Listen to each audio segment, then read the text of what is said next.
ஜல்லிக்கட்டு நடத்த அனுமதி வழங்க கோரி கோவையில் இளைஞர்கள் ஆர்ப்பாட்டத்தில் ஈடுபட்டுள்ளனர். அதன் நேரலையையும் பார்க்க இருக்கிறோம். இது குறித்து விரிவான தகவல்களை வழங்குவதற்காக நமது செய்தியாளர் சுரேஷ் நம்முடைய இணைப்பில் இருக்கிறார். சுரேஷ், என்னென்ன கோரிக்கைகளை முன் வச்சு இந்த ஆர்ப்பாட்டம் நடந்துகிட்டு இருக்கு?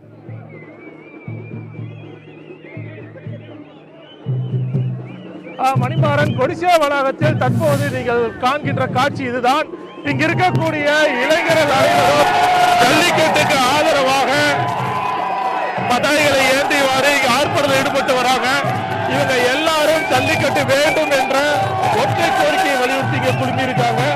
இவங்க கிட்டத்தட்ட 1 மணி நேரமாக இங்கு இந்த ஆர்ப்பாட்டம் பேரணியானது நடைபெற்றுக் கொண்டிருக்கிறது. இங்கே மாணவர்கள், இளைஞர்கள், இளம் பெண்கள் என வயது வித்தியாசமின்றி அனைவரும் இங்க கலந்துகிட்டு இருக்காங்க. இது குறித்து நம்மிடையே பேசுவதற்காக இங்க இருக்கக்கூடிய மாணவிகள் இருக்காங்க. அவங்கள்ட்ட கேட்கலாம். நீங்க ஜல்லிக்கட்டுக்கு ஆதரவா இந்த பேரணி ஆர்ப்பாட்டத்தில் கலந்துருக்கீங்க, இதை பத்தி என்ன சொல்லுங்க?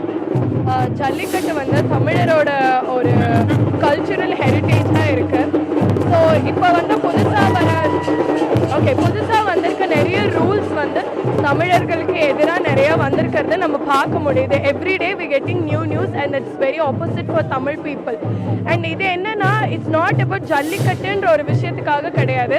நம்மளோட நாட்டு மாடு காளைகளை அழிச்சிட்டு அது இல்லைன்னா ஒரு அட் சம் பாயிண்ட் நம்ம ஜல்லிக்கட்டே நடத்தலைன்னா நம்மளுக்கு காளைகள்ங்கிற ஒரு விஷயமே இருக்காது. நாட்டு மாடு இல்லாமல் ஜெர்சி மாடுகள் நிறைய வர்றதுக்காக இருக்கும்.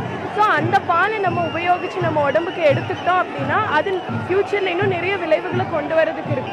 ஸோ மிருகவதை அந்த மாதிரி நிறைய ஃபேமஸான பீப்புள் சொல்கிற மாதிரி நம்ம மாட்டு ஜல்லிக்கட்டு எடுத்துகிட்டு போய் நம்ம ஒன்றும் இது பண்ணுறது கிடையாது. ஸோ ஜல்லிக்கட்டு பேன் பண்ணணும்னா இன்னும் நிறைய விஷயங்களை நம்ம பேன் பண்ணணும் அப்படின்றத நம்ம தெரிஞ்சுக்கணும். இது ஒரு அவேர்னஸ்க்காக நம்ம பண்ணுறோம். ஜல்லிக்கட்டுக்கு ஆதரவாக இத்தனை இளம்பெண்கள் மாணவிகள்லாம் வந்திருக்கீங்க. உங்களுக்கு எப்படி இங்கே ஆர்ப்பாட்டம் நடக்கிறது எதன் வழியாக தெரிஞ்சது? இப்போ கலந்துக்கிட்டதில் நீங்கள் எப்படி இதை ஃபீல் பண்ணுறீங்க? சோஷியல் மீடியா மூலமாக தான் தெரிஞ்சது. Like WhatsApp, Twitter and all those things.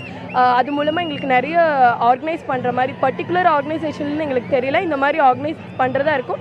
Plus Coimbatore நிறைய ஸ்டூடெண்ட்ஸ் இருக்க ஏரியா.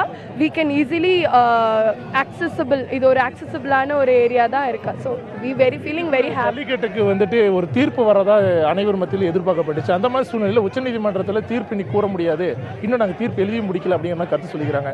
அப்போ பொங்கல் அப்பவும் ஜல்லிக்கட்டு நடக்குமாங்கிறது கேள்விக்குரிய மாதிரி இருக்குது. இது நீங்கள் இளைஞர்களை எப்படி பார்க்குறீங்க?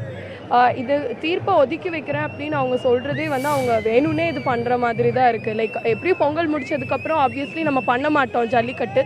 இந்த சீசனுக்காக தான் ஸ்டூடெண்ட்ஸ் போராட்டம் நடத்துவாங்க. பொங்கல் சமயம் முடிஞ்சிருச்சுன்னா பண்ண மாட்டாங்கன்ற ஒரு அபிப்பிராயம் அவங்களுக்குள்ளே இருக்கும். அதுக்காக தான் அவங்க தீர்ப்பை ஒத்தி வைக்கிறதா அவங்க சொல்கிறாங்கன்னு நினைக்கிறேன்.